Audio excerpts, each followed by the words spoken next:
Christopher Serrone, best known for starring as young Henry on the classic Scorsese film Goodfellas, along with heavyweight actors Robert De Niro, Lorraine Bracco, Joe Pesci, and of course Ray Liotta, sits down with Thomas Berryman TV to discuss Goodfellas, his career, and what he's up to now. How you doing, Henry?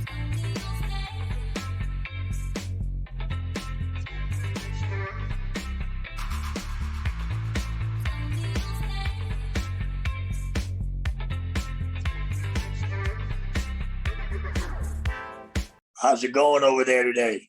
Yeah, it's good. It's like 3 a.m. here now. Wow. Well, thank you for staying up for me. Nah, no problem. I didn't want to miss it, so I'm excited to talk to you. Oh, cool. Same here, bud. Thanks, man. Yeah, I remember when I was a teenager, like watching you. I'd try and dress the same as you. You're a huge influence on me growing up, like. Wow. Yeah.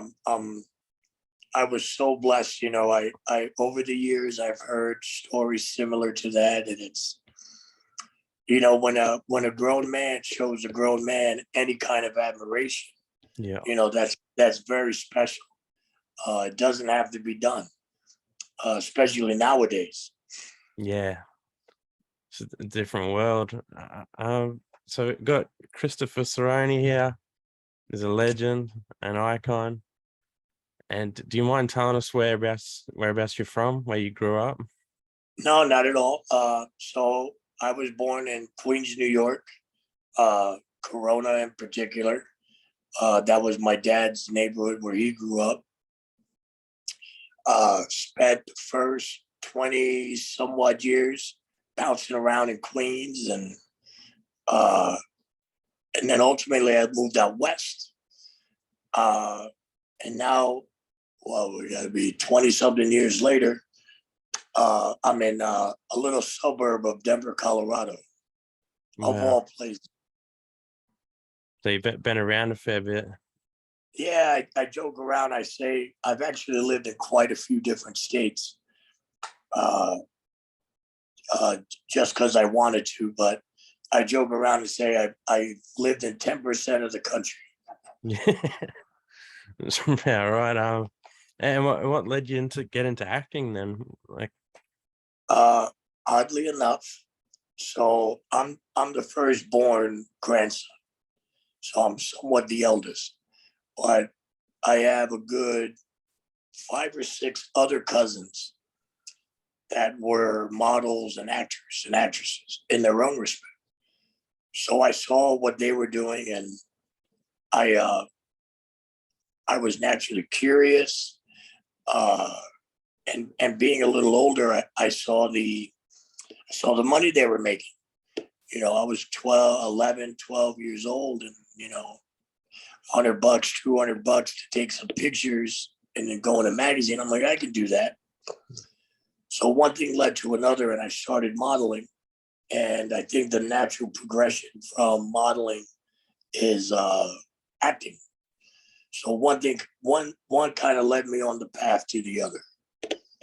Yeah, and was Goodfellas your first acting role from that? Goodfellas was my first audition for anything. Wow. So the first time I ever got called to do something other than modeling, whether it be TV, film, Broadway, whatever, the first thing other than modeling I ever got the call for was Goodfellas. Wow. And do you remember what the feeling was when you got the call up? Yeah, I happened to be in Manhattan, in the city, New York City, and I'm on a modeling audition. And my agent beeps me on my beeper, and showing a little age. Yeah. And so I get a hold of him, and he says, come into the office, which was normal practice. So I go in there, and I go into his office, but he's on the phone. So he says, sit down, I'll be right with you. And he just so happens to be on the phone with the casting director from Goodfellas. Her name was Ellen Lewis. She was working for a woman named Elizabeth Taylor. But Ellen was doing, the casting, and they happened to be friends. And she's telling him that she's having a real problem finding the kid Henry. That, they're looking, this is a big opportunity. They keep looking, she don't want to mess this up, da, da, da. So my agent just happens to say, well, what exactly are you looking for? And so she gives him the character breakdown over the phone, and his eyes just, they go from like normal, and they just start getting bigger and bigger. And he looks right at me, and he's like, you know what? I think I'm looking at him. Wow. So, no, I kid. Those are his exact words, and I'm like, what? So, long story short, within 20 minutes, they faxed over the lines. So I had, all of 20 minutes to prepare pretty much. And then he gave me an address. I left, hopped on a train, and mind you, to date, my only real, I was 11. So I didn't really have too many mafia movies under my belt. But the closest thing I could kind of relate it to was maybe The Outsiders. Yeah. Mind you, you have to take into account my movie library at the time. So I stopped off at like a drugstore or grocery store. I bought hair gel, slicked it, straight back.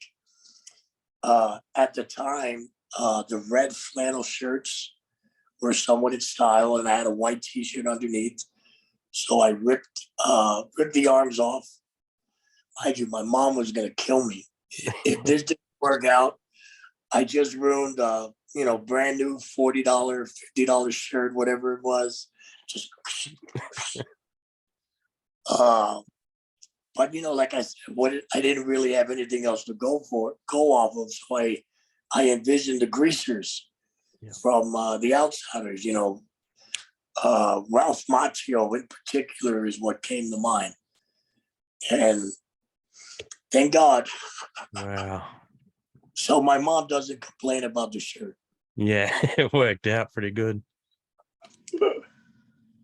And so you did the audition, obviously got it. What was like do you remember what it was first being on set? Yeah. So I auditioned at 11 for the film, and then by the time all the ducks got in a row for filming, it was the following year. So I was 2 months before my 13th birthday filming. We started filming, I want to say like June-ish, and my birthday was in September. So a few months out. But the first day on set was the, hey, Mom, what do you think? Yeah. Look, oh my God, you look like a gangster. There's actually, somebody just sent it to me. There's some behind the scenes footage of that day. And it's so surreal to watch. Yeah. It seems like another life. Mind you, so September would be 33 years in September, when it was September 18th. So, everything that the people were wearing, mind you, not the wardrobe, just what they were wearing. This is 1990. Yeah. So everything just, it was like, it really was like a different time, another life. Wow. And I know you played like the younger Henry, but you would have had some interaction on set with like Ray Liotta and all the other guys too. How was that? Absolutely. A lot of people don't realize it, but obviously Ray and I didn't have any scenes together that, it just wouldn't happen. But that being said, Marty, being the stickler for detail, that guy, his eye, he sees things that you and I would never even think of, dream of. Yeah. But he made it a point to have Ray and I hang out, interact. if Ray went like this when he was mad, he wanted me to pick up on this. If I went like this a lot, he wanted Ray to pick up on this. If this, or, you know, whatever the little mannerisms, you know, whatever it was, he wanted to see that continuity shown on screen. So he would say, okay, you guys, we don't need, you know, it wouldn't be just one person filming, and it would be kind of all over the place. It would be me in the day and Ray at night, but we would always kind of be on set because, like I said, during the day, different scenes would happen requiring different people. So he would say, okay, we don't need either of you guys, go get lost. Yeah. And we would go, and they, depending on where we were, they had a section for the actors, like an indoor space. Sometimes they rented a house, or depending on how long we were in that particular location. And we would go there. There was a baseball game on. We'd watch a baseball game. We'd go get pizza, go get hot dogs. He loved hot dogs. You know, but little things where you could be yourself, and you know, we would have that time to get to know one another. And you know, I don't know what other director does that. Yeah. I really don't. So he's pretty good to work for. Oh, he was. So the night that I blew up the cabs from the rival cab stand, we did that about 2, 3 in the morning. Wow. Mind you, that was about a 14-hour day to begin with. A lot of people, you know, not that I would never in any way take away what some people do for a living. But a lot of people think we just, you know, show up on set and it's all, you know, angels with harps, and we're being fed chilled grapes by the mouth with a big feather fanning us. No. A lot of times we're standing out in the cold all night long just to get one shot. We'll be there 9 hours, one shot. But I'd be honest, when you're there, you don't feel tired. Yeah. You know, I just kept going. Mind you, I was like 12, so I was up past my bedtime. What did I care? Yeah. But that night, before we actually did the scene with the pyrotechnics, you know, we're setting it up, you know, and all that. And it's like 2 in the morning, and Martin Scorsese says, you know, Chris, is there anything that you need? Is there anything we can get you? Mind you, I am only 12. So seemed like a very reasonable request at the time, but I asked for cannolis. I don't know. I was in the mood for a cannoli, I guess, Thomas. Yeah. So he says, okay, kind of, you know, maybe you wanted something to eat right there. But anyway, so we do the scene. It only does one take, which was incredible. And then about maybe 10 minutes after we finished everything and whatnot, Marty calls me over and he goes, I got something for you. And I'm like, oh, Marty, well, you know, what you got? He says, put your hand out. So I put my hand out, and he comes over with the little white box and the little red and white string that would tie the box, puts it in my hand. He goes, there's your cannolis. The funny thing about it was about 3 in the morning, Thomas. The bottom of the box was warm. Fresh baked cannolis at 3 a.m. Must be nice to be Mr. Scorsese, huh? You get what you want, no matter what. That's incredible. But that's with everything that was going on that night. He's filming a multi-million-dollar Warner Brothers film. He's got pyrotechnics exploding in the background. He still found the time to get a little kid a box of cannolis. Wow, that's one incredible guy. I mean, he deserves every blessing he has, because it's those little things when no one is looking that define us as who we are. Do you know what I mean? Yeah. So yeah, the nice things you can do for people. Yeah, that's Mind you, nobody was watching. Nobody was around. He wasn't doing it to gain any favor. Mind you, he don't need to gain my favor. yeah, You know what I mean? I'm this little kid. He's the big New York world yeah. famous director, and he took time and made a point and did whatever he had to do. But he got me cannolis. No, that's awesome. And what's your best memory? Would that be it, or do you have another memory that really sticks out when you were filming? Oh, there are, Thomas. Would you believe almost every day was like that? Wow. I mean,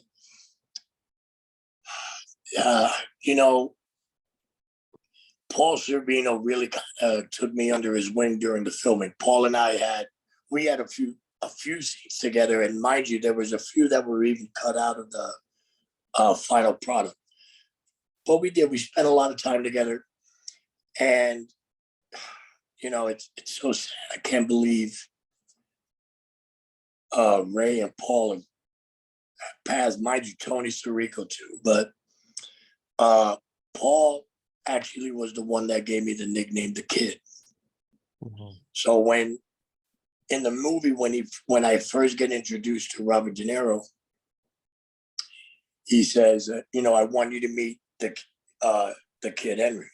Well, he used to always call me the Kid. Well, where's the Kid? Get the Kid. Oh, there's the Kid now. So much so where but it worked perfect. It carried over to the film where he calls me, hey, I want you to meet the Kid Henry. Yeah. And, little things, doing the little, you ready? Pinching your cheek. Are you ready for the next one? You're doing good. Yeah. Little words of encouragement. Paul Servino was the gentleman on set. He was the biggest heart. Mind you, to look at him, run, Yeah. pull together. But that's how good of an actor he was. He was the biggest teddy bear. Wow. And then, men like him, he never once acted like who he was. Just one of the guys. When it came time to eat, he didn't go off by himself. He would just sit there with everybody. I mean, there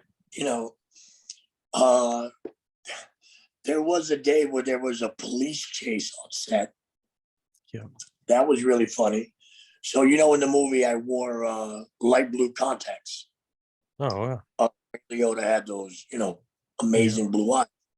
So I'm in the makeup trailer, and I'm having my, I could only wear them for a certain amount of time. They were the hard lenses. Yeah. So I'm in there, and I come out, and the trailer was parked on a corner.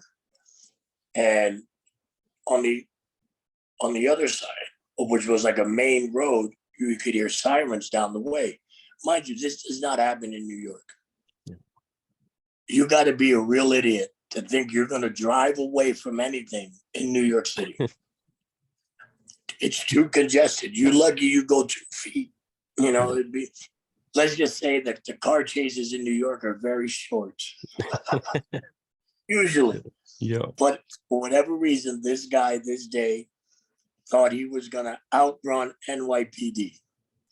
So in the United States, we have these things called police and fire call boxes. And what they were these big metal boxes, and you could push a button and it would take you to like a 911 dispatcher, or you could hit the other button and it would take you to like a fire dispatch. Oh, cool. But they're big metal boxes that are into the concrete. We see the cars coming. Mind you, it's a film set. So there's people everywhere, and everybody's watching the movie. And then all of a sudden, you hear this commotion coming the other way. So everybody's looking, and sure enough, there's this 1980 something green something flying down the road. It turns our corner, and I'm standing in between the police call box and the makeup trailer. The car comes. Let's say this is the call box. The car comes, hits it with such force that it actually goes up it. So the car kind of came to rest upward on this big metal box. And I was right here. And I'm standing right here. Wow. And then I had a production assistant assigned to myself. He picks me up like this and he just runs. And then, of course, the police get out of it, Yeah. Unbelievable. Wow. We'll say life was imitating art that day. Yo. It's lucky that box was there to. Yeah. Mind you, when you're watching it, you're kind of like, wow. Yeah. But you don't, you're not thinking, hey, this could be dangerous. Maybe we should move. It wasn't until that car turned that we were like, oh. Something could happen. And what about did you spend much time with Robert De Niro as well?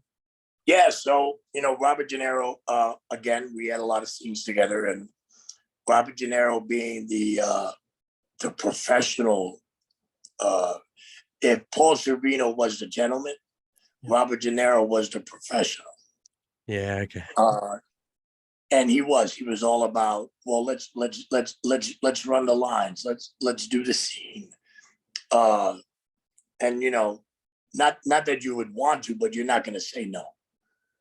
Okay, yes, sure. So it wasn't as I don't know if intimate's the right word, but like it was with Ray. Like when Ray and I would do it was a little bit more like almost like an older and younger brother with Ray and I. Whereas my interaction with if you ever met him, he will tell you, call him Bobby. Yeah. No Mr. De Niro. And I'm like, oh, call you Bobby? Okay, Mr. De Niro.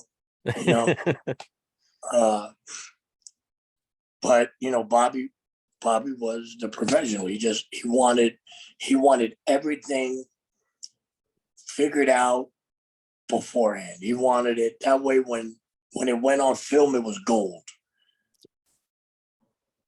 Yeah, just a real professional. Yeah. And then a lot of the other guys didn't get a lot of credit, but if it wasn't for some of the other guys in the movie, it honestly wouldn't have been what it was. Everybody in that film, hit their part so perfect. I mean, nailed it. Everybody. The smallest role was, in my eyes, the biggest role. Yeah. Because there was no dip in acting. It wasn't like De Niro, Liotta, Lorraine, and then, all these guys, and then Pesci, and, whatever. And then, everybody it was like a level playing ground. Everybody just hit their mark. Yeah. Just everyone, bringing their A game to it. Elton Lewis is the most amazing casting director you'll ever meet. And it shows in, I'm going to go get the papers. Yeah. Who else is immortalized like that for 2 lines? Who? Yeah. It doesn't happen. Mind you, how many lines can you take from the movie like that? Yeah. Yeah, that's true. Yeah. Everyone knows that line. Yeah. Everybody. And that's the only time he was ever in the movie, but yet his name is Tony Powers or Anthony Powers, but he goes by Tony. Yeah. He will never be forgotten. Yeah. He's movie magic legend right now. He nailed it. I loved Tony Darrow in that movie as well. Oh my, wow. First of all, let me tell you something about Tony Darrow. Tony, if you're listening, I fucking love you cocksucker. No, sorry, I don't mean, but that's cool. I love Tony Darrow. Tony adopts me a couple times a year. You're my adopted son now. I love Tony Darrow. Tony Darrow is just one of the biggest charmers you will ever meet. Mind you, a lot of people don't know this. That guy has been in so many damn movies. It's not funny. He was in 6 Woody Allen films. Holy. Did you know that? No, See, I even stumped the great Thomas Berryman. Look at that. you got me. Yeah. Mind you, in addition to analyze that, where he played, one of the guys, the guy is just an amazing. Yep. I just did a big dinner with him, and he did about a 45-minute long comedy routine. Wow. Thomas, I tell you what, it was the funniest thing ever. Yeah. Is, mind you, he's only 85 years young, Tony. Wow. And look at him. He still looks like 50. Yeah. He hasn't aged. Dude, he's incredible. Mind you, he don't slow down. He keeps going. Yeah. He's always doing he does a lot of like casinos with his comedy routine, and then he sings as well. Just constantly doing something. Yeah, Tony's great. I love Tony. I see him all the time. Mind you, not nearly enough in my book. Yeah. But I was blessed. I'm the youngest cast member in the film. Yeah. And everybody just kind of took me under their wing. And the last 30 years, I have this huge family of honorary uncles, and it really does feel that way too. When I see these guys, it's like, oh my God, Italians, we hug and we kiss. Yeah. I love it. Yeah, that's incredible. Yeah, like kept you like family from there. Who's another good guy? So Johnny Roast Beef. Oh, yeah. What? He is such a humble, low-key, soft-spoken. Yep. He'll talk about everybody else but himself. Yeah. Do you know what I mean? Yo. What a wonderful man. And then you got, Frankie Severo. Yeah. Hey, gives it, Frankie Carbone. If you don't already, you should follow him on Instagram. Yeah, I'm following him on there. He's that guy. Let me tell you. Yo. I just love it. I just love the way he talks. I'm like, Frank, I don't care what you say, just keep saying it. He has a great. I love his accent. I love the, everything that makes Frankie Severo. Yo. He's so funny too, and that guy, he's got a hell of a story behind him too. He knew the real Henry O. Wow. Yeah, like, if you know what I mean, he knew the real Henry O. Yeah, that's pretty cool. I didn't tell you. I won't say anything. I'll go find you, Dominic. No. Yeah. Who else was really good? So it's funny. I Lorraine is a doll. Yeah. She's a sweetheart and a half. Very, mind you, she's, I see her every now and again out and about. We do functions together. She's so classy, so elegant. She just gets better with age, Lorraine. Yeah. She really does. I wish I had more. The only thing I can say about Joe Pesci. So Joe Pesci was always Joe Pesci, right? There's no containing him. It's just Joe. Yeah. So Joe used to like to tell me dirty jokes. And mind you, I'm 12. Yeah. Like, I think I've held a girl's hand at this point, But at the end of every joke, he would say, you know what? In about 5 years, you're going to think I'm the funniest man around. So I get to high school. Life experiences start to happen. And then all of a sudden, it's like, oh, my God, that's what he meant. Well, yeah, he seems like he'd be a funny guy. Oh, what an amazing life to have, where you could literally do what you want every day, the way you want it, and then get an Academy Award, get, you know, I mean, if that isn't the dream, I don't know what is.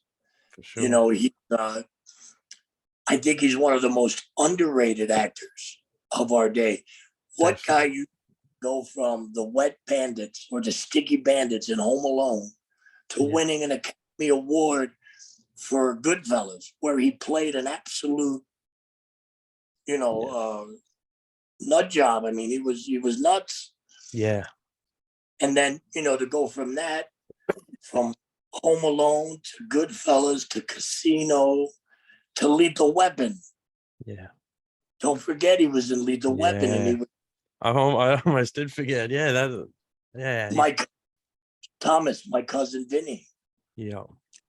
How many guys can play comedy that good, but win an Academy for a serious role? Yeah. One or the other. Very few can do both. Definitely. Yeah, he's definitely one of the greatest to do it. Oh yeah. Mind you, all he does now is cigars, golf, and the occasional 6 foot tall brunette. Hopefully he sees it. He's that's the 3 things he loves. Yeah. No particular order. Yeah, either way. Oh, what a guy. And what advice would you give to someone who wants to get into acting? Like to start, if they start? No, you know, what I would say is don't take the criticism that you're gonna hear to heart. When I was growing up, 11 years old, 12 years old, in those awkward years, those developmental years, I was told I'm too tall, not tall enough. Too New York, not New York enough. Too Italian, not Italian enough. Too skinny, not skinny enough. But all it takes is one person to see something else and changes everything. At the end of the day, casting directors are failed actors. Failed actors. So if you have a tough skin, wear it. If you don't, get one, but don't give up. Some guys, look at Joe Pesci. Some guys go 40, 50 years until their big break comes. So if you started out young, don't give up. Keep going. Learn to practice, learn the craft. Get the books. Get a coach. Take a script analysis class. Do all those things. It'll only help you. Do all the research you can do. This is what I tell people to. Don't ever act on film. Just be truthful. If you're truthful, you'll never act a day in your life. Wow. That's awesome. Probably the best advice I can give. No, that's beautiful, man. And do you write as well? So I have written a few things in my day. I wrote of all things, I wrote a zombie mafia film. Wow. Yeah. That's a good crossover there. You're listening, or Hulu or Vudu or anybody listening, I got a zombie mafia film, fully polished script. I think you would like it, Thomas. I'd love it. I reckon that's a brilliant crossover. You know, it might be a little bit past its the zombie whatever, but Halloween comes around once a year, so yeah, definitely. Yeah, it's interesting to see what the mob would do in a zombie. See, I already got you. Yeah. Yeah, definitely. I reckon that'd be awesome. And then also, just because we're talking Halloween, I have my first ever horror film that's actually out right now, and it's not one of those movies that you cannot find. Yeah. Because I know some of you guys out there have movies, but you can't find them. It's like that I always say, you know the expression, if if a tree falls in the woods, but nobody's there to hear it, does it make a sound? Yeah. Well, if a movie gets made that can't be found anywhere, Yeah. can't see it, can't hear it, why? Yeah. But in any event, it's called Pumpkinhole. You can make up all the jokes about it you like, Pumpkinhole, whatever. But it can be found on Amazon, Hulu, Roku, all the streamers. I don't even know half of them. I got to ask my daughter. She'll tell me everything I need to know about stuff on the internet. Yeah. Also, I just found it the other day. It's available for pre-order on DVD on Amazon. Get it Prime, get it that day. Yeah, and it's a really good film, Thomas. You know, it's no pinky rings, no silk suits, but it's a deep movie, all about the script and the acting. Yeah. And it's a true Halloween movie. So a little spooky, a little creepy, really good stuff. Yeah, that'd be awesome. Just in time for Halloween. Perfect. Yes, and it is available now. Thomas, I know you've seen it 100 times and you love it already. I know. Yeah. Yeah, I've seen, because I've seen you advertising it as well. That's how I come across it. I tell you what I do. The director and producer are going to send me a bunch of DVD. Well, in any event, you got to send me an address. I'm going to send you a nice signed 8x10, but I'll send you out a copy of Pumpkinhole. Wow, that'd be incredible. Yeah, just don't hang my picture in the bathroom. Nah, it'll go on the wall here, straight here in the. Oh yeah, you got to. I see a perfect spot right there for it. Yep. I'll get a nice big one for you. Yeah. That'll be perfect. How long does it normally take you to, like, for you to write a script when you're writing one?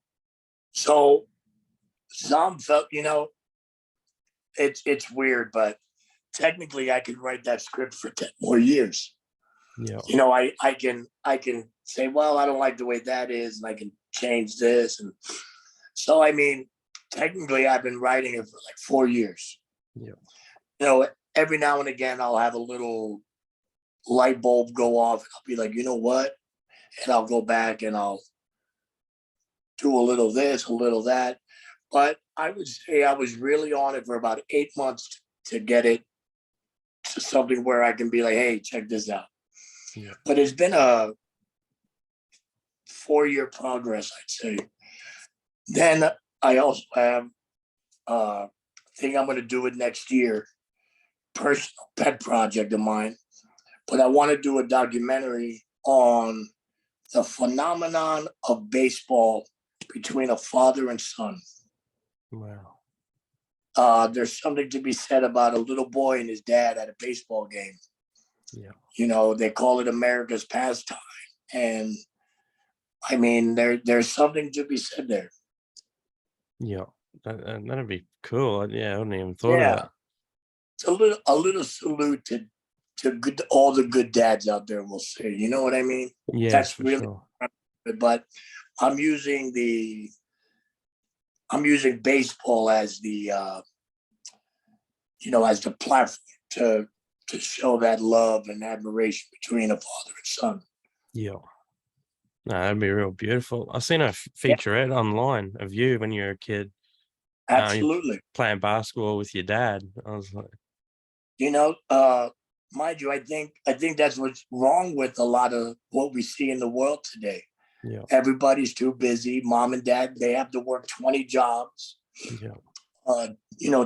Just to make dinner, pay the rent. Yeah. And every hour that mom and dad are at work, that's an hour they're not, hanging out with their babies. And not to sound like an old fuddy-duddy, but yeah, we need to get back to family dinner at the table, all of us. Yeah. We need to get back to, I want to know what's going on, what happened in school today. That little bit of extra involvement,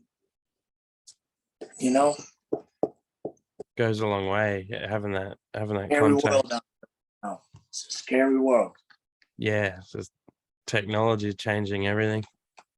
everything. I don't, my daughters, they have their iPads and all that, but I hate it. Yeah. I hate it because all they do, all day.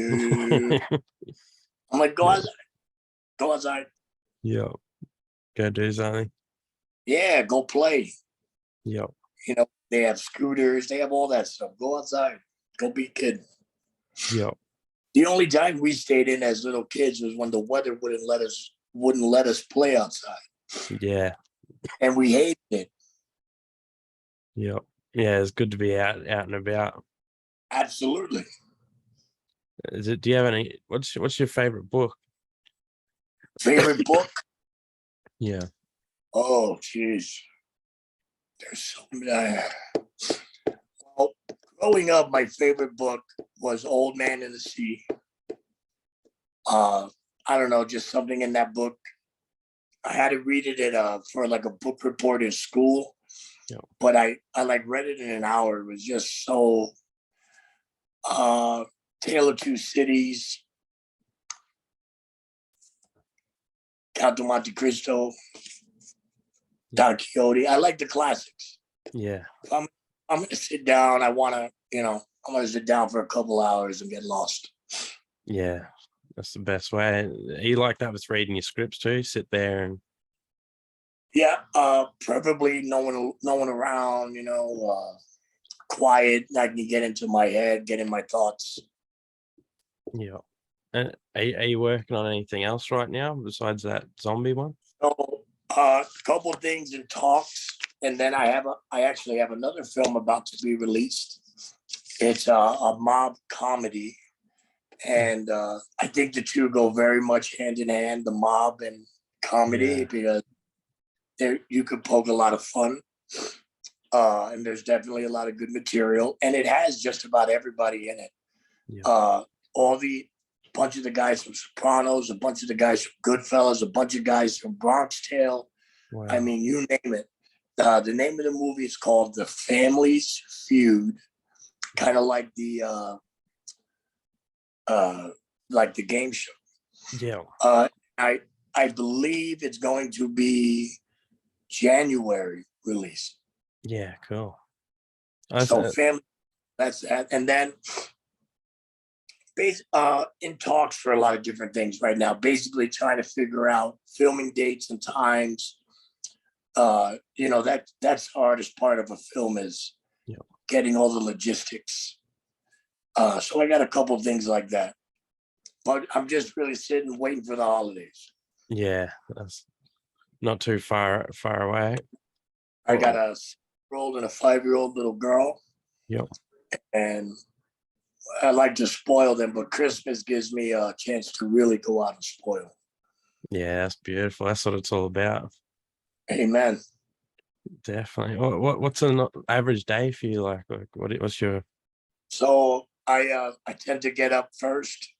Yep. My wife and my 2 daughters. I get up first. I have my little cup of coffee. I watch my news. Slowly wake up for the day. Yep. And then one by one, my daughters get up and we got to get them ready for school. So by 8:30, they're all out the house on their way to school.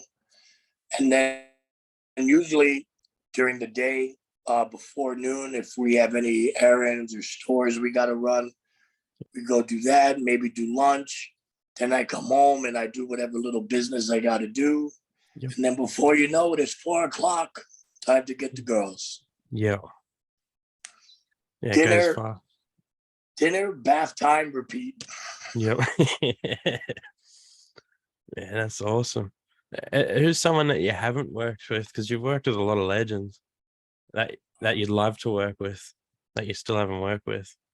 Oh my God. I mean, if I could pick a couple people, I've always been a huge, huge Christopher Walken fan. Yeah. Christopher Walken, maybe Jack Nicholson. Yeah. Maybe like a female actress wise, like a Michelle Pfeiffer, or I like Angela Bassett too. I think she's a really good actress. Terrence Howard, I'd love to work with. Yeah, he's awesome. I really like Terrence Howard. Yeah. like Tom Hanks. Come on, Yeah. come on, Tom. Yeah. If you're listening, Tom. Wilson. Well said. No, I've been blessed, but I would love to any one of those guys. Mind you, there are tons of others that I'm not mentioning that I've admired and watched their careers over the years. Yeah. I can't wait for your Family Feuds to come out there. I did see the No, trailer. That with John Fiore. yeah, my buddy John. John's a great guy. He's a I don't legend. want to ruin it, but he's got an amazing scene that you will never ever forget. I promise you, it's never been done. Yeah. Wow. I don't want to give away John's secret, so you got to watch the movie. Yeah, definitely. I can't wait. He's a gentleman as Right. well. Artie Pasquale has got Tony Darrow, Bruce Sosa. He's a big up and coming actor. Paul Borghese, who played Yogi Berra in the movie 61. Yeah. I'm so bad at this because I'm forgetting a bunch of people I know, but you get the gist. Mind you, the names would be, Yeah, definitely. Paul Borghese, I think, does a lot of good stuff as well. Paul's a great guy. Yeah. I thought he was fantastic in 61. He played a great Yogi Berra. Yeah. He and what I like about Paul, he's just a normal guy. Yeah. He doesn't. I don't know if it's the Italian mob genre. Most of us are just city guys. Yeah. We don't look at it as this glamour thing. We just look at it as a job, a thing we do. Yeah. Another way to make a buck. Yeah. So you tend not to have a lot of big heads. Yeah. You know what I mean? Just a bunch of guys working. It just so happens to be acting. We're not landscaping or stonemasons. We're actors. Yeah. What's been your favorite? I guess your favorite strip that you read since Goodfellas, besides that one. Oh, I auditioned soon after Goodfellas. I was auditioning for the biggest films out there. Yeah. I call it the story of Chris Squared. I auditioned for a movie. It came down to me and another actor.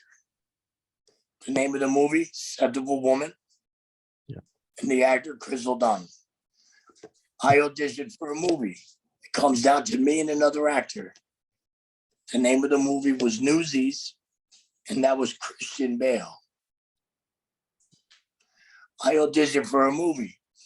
It comes down to me and another actor. The name of the movie was Mobsters.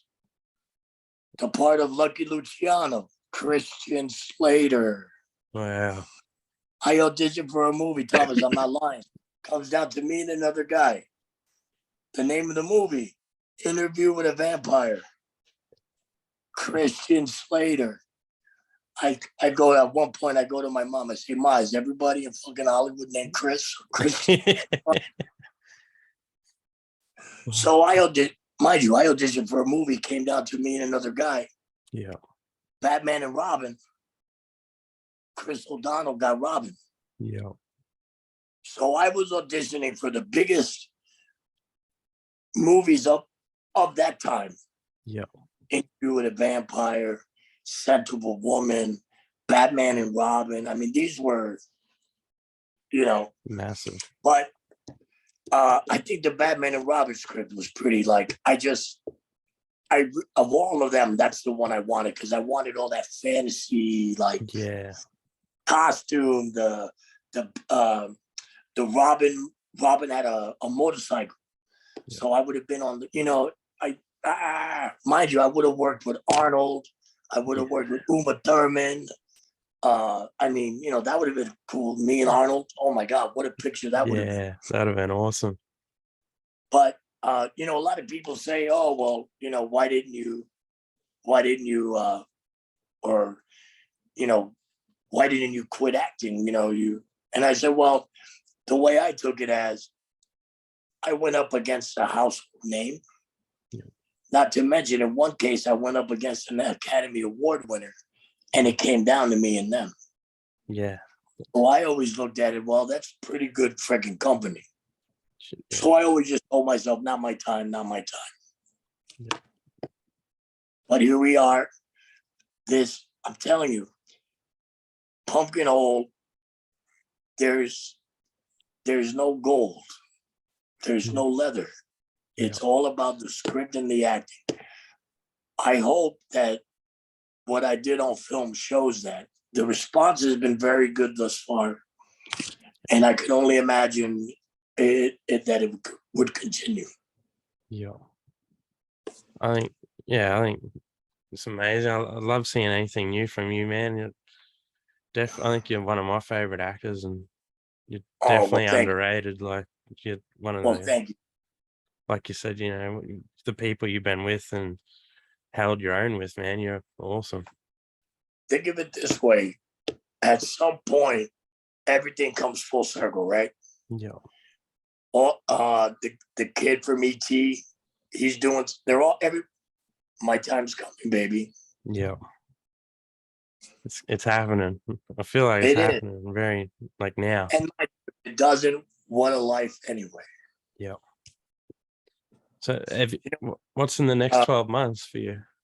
Oh, sorry. I'll be out of town next week. I do like restaurant tours, if you will. Like, I'll go back east and I'll do an appearance at a few different restaurants. I did one at Ray Liotta's favorite hot dog stand where he used to go in his neighborhood. But I like it because I get that personal interaction with people that I wouldn't normally get to interact with. Mind you, they could say the same, Yeah. I put myself in a deli in Atlantic City, or a restaurant in New Jersey, or a clam bar on Long Island. And all of a sudden, it's, people, like I said, that interaction would never happen. And we get to do it over a great meal, maybe a nice bottle of wine or a nice cold pint. Yeah. And I'm all about I love dark beers and I love red wine. Yeah. So it works out. Perfect. And is that tie in with your I've seen you did like Mob Movie Con and stuff like that? Oh yeah. So in addition to like restaurants and such, we also do like the conventions. Yeah. So there's a big one every year in New York called Chiller Theater, or in New Jersey. So I've done that. Mob Movie Con, of course. Mind you, I don't think they're doing one this year. I think time just got away from them. Yeah. Mind you, the first one we did was absolutely fantastic. It was like a mafia wet dream. Yeah. It was incredible. I mean, everything, every mob movie ever made, every mob series ever made was represented by the actors there. It was, incredible. Yeah. I wish I could have gone. That would have been awesome. Well, you got to get out to the next one, bro. Yeah. How's the miss doing? Yeah, she's going good. Good. Getting better. So hopefully one day we come out there. I'm always here. You got a tour guide when you get here. For sure, man. The best. I'll show you I'll take you to the best place in Colorado for Italian food. Yeah. Yeah, I love Italian food, man. Do you know where the best place for Italian food is in Colorado? My place. Wow. Awesome. Why? My grandma taught my mom. Yep. And my mom taught my wife. Wow. So that's like 3 generations of Italian cooking right there. Definitely gonna take you up on that. We'll come have a feed. Oh yeah, we'll feed you good. Awesome. What's your favorite food then? So if it's like a pasta dish, rigatoni bolognese, I love it. I love the meats and the sauce. I I love cannellonis. Yeah. I love manigot. To my Sopranos fans out there, a little gabagool. Come on, give me a gabagool. With a gabagool. There you go. That's for my Sopranos brothers out there. I'd be honest, I love it all. The wife makes me my chicken franchise. She makes the best chicken cutlets ever. Courtney, makes the best chicken cutlets. They come out like that thin, dude. Wow. Like that. They're incredible. A little bit of lemon juice. Very nice. Yeah, that's all making me hungry now. I know. Babe, what are you making? I'll put it a little bit. I was going to say, what would be your message to people, like a message to the world, I guess, or? Dude, just stop all the crap. We're all human. I tell my wife the most important word in our language is hello. Give a head nod. Don't be so standoffish. Say hello to somebody. Tip your hats. Open the door for someone going in a restaurant. Hold the door on the train for someone running for it. Be more human. We need more love. Hate and evil are ruling the world right now. And we can't let that happen. So please just be human. Be humane. Say hello. That's awesome. Wonderful, man. Well, that's all it is. It's not about politics. It's not about religion.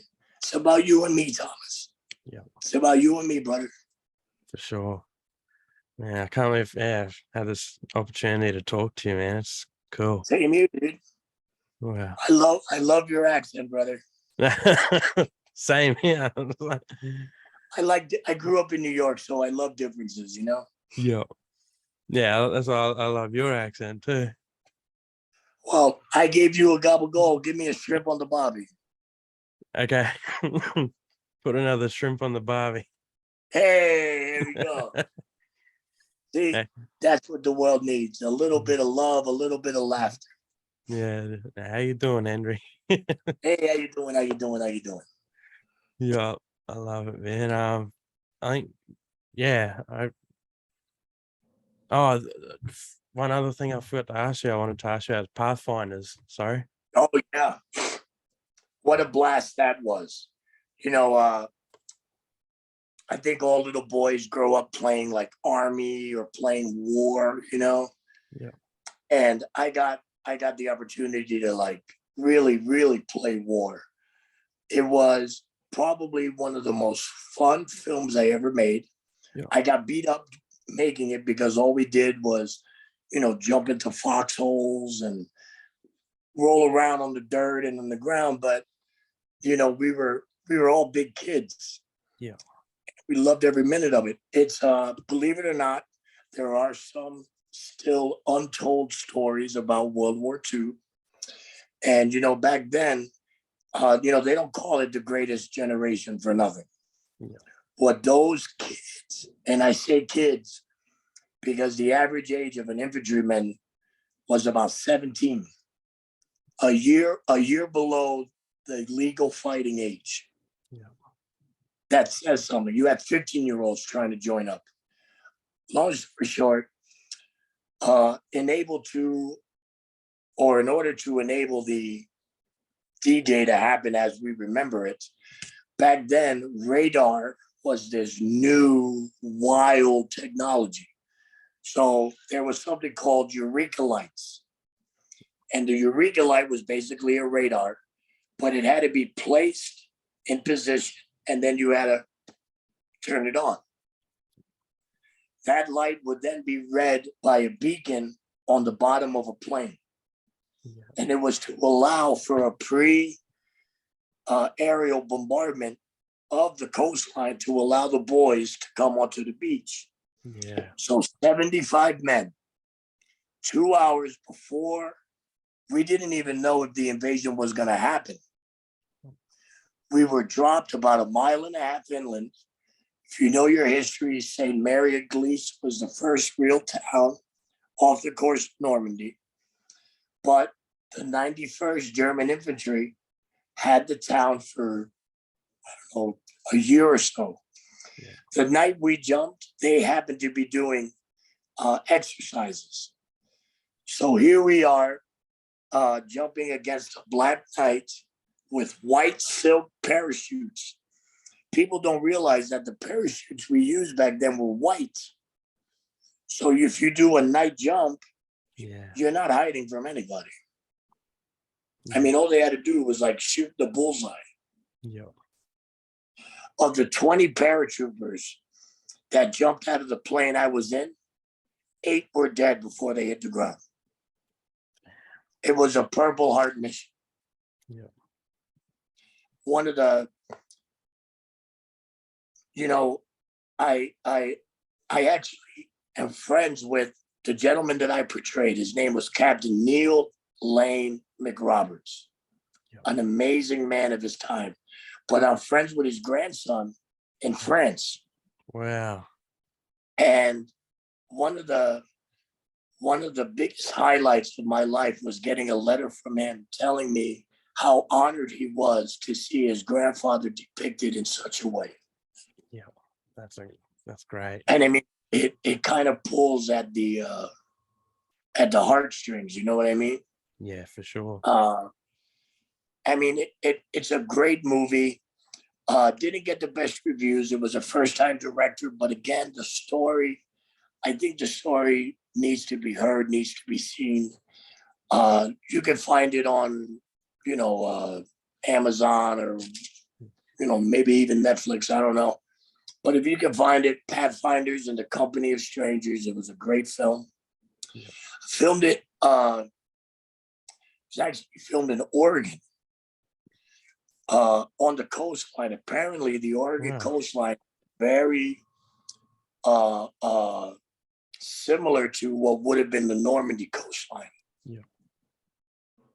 Yeah, that's mind you, with the English Channel has like that gray, it's not really blue water, it's kind of that gray brownish water, the English Channel. Yeah. And the Pacific in Oregon has that same, I mean, it really, you close your eyes, you're in Normandy. Yeah, man, that's awesome.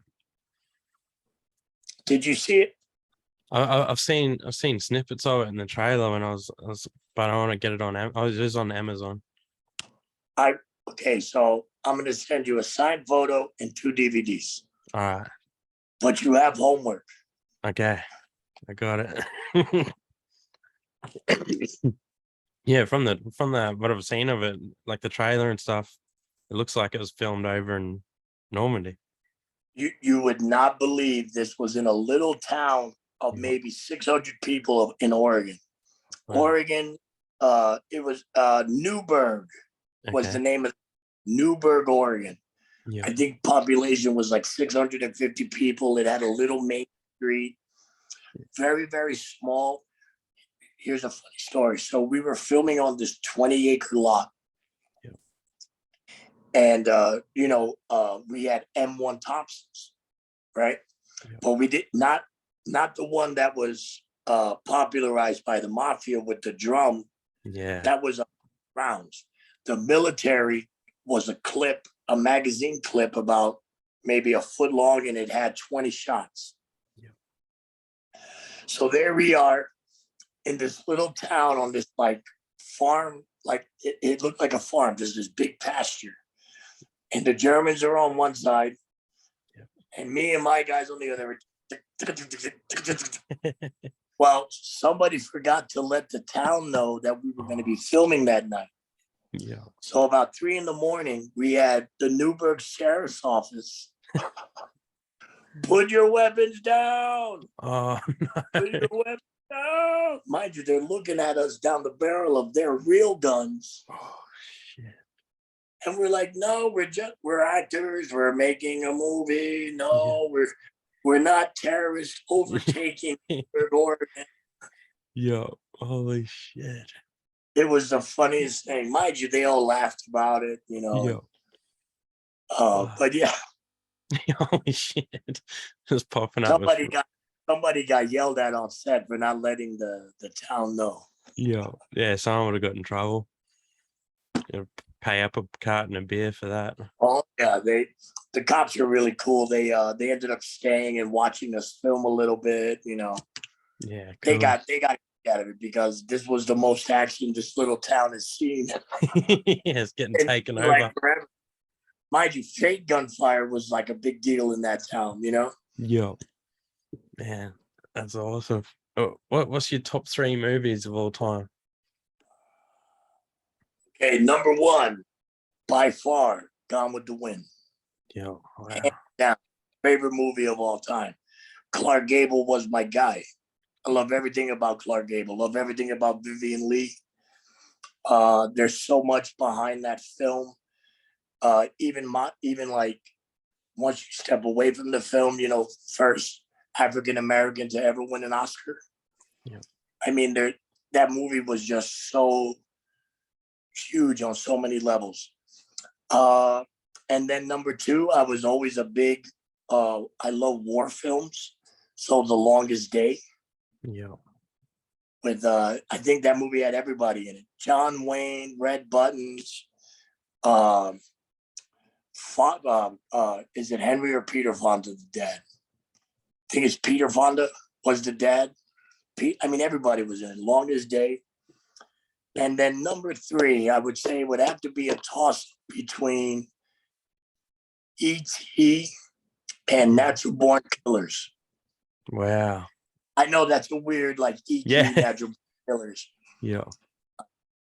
I would say though that's my, and of course I can't say Goodfellas, but you know Goodfellas is in that number 2. Yeah, I know. I can't say it. Yeah. It's definitely one of my favorites. Yeah, I think that's a good name. Huh? Yeah, that's good. Thanks, man. That was a great interview, bud.